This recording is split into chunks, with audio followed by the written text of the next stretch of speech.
હું મારી માસીને એ બાજુ બધા લડતા હતા, તમારી માસી બધાને છોડાવવા ગયા, તમારી માસીને ફેંકી દીધું, બાલથી ખેંચ્યું.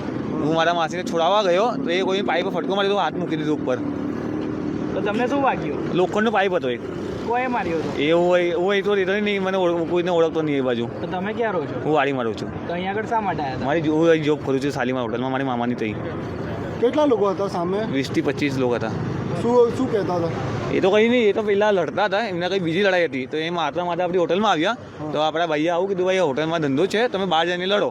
તમારા ભાઈને બહાર પકડીને લાવ્યા ને એને ત્યાં મારવા લાગ્યા. તો હું જોઈને છોડાવવા ગયો ને મારી માસી થઈ ગયા. મારી માસીને કાનનું એરિંગ, શૂન્યની ચેન બધું ખેંચી નાખ્યું ને એમના ઘસીટા એ બાજુ લઈ આવ્યા. કેટલા લોકો હતા સામે? 20 થી 25 લોકો હતા. આપનો પરિચય? હું યામીન ધોબી. મચ્છીપીઠ ખાતે એક જ કોમના યુવકો વચ્ચે અંદર ઝઘડો થયો અને ઝઘડતા એક રેસ્ટોરન્ટમાં અંદર ગયા. રેસ્ટોરન્ટવાળા લોકો એમને છૂટા પાડવા માટે ગયા. તે રેસ્ટોરન્ટવાળાને પણ ઈજા થયેલી છે.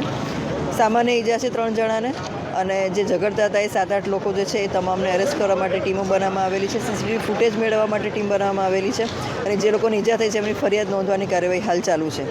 સ્થળ પર અન્ય કોઈ બનાવ ન બને એની માટે પૂરતો બંદોબસ્ત રાખવામાં આવેલો છે અને હાલમાં શાંતિ છે.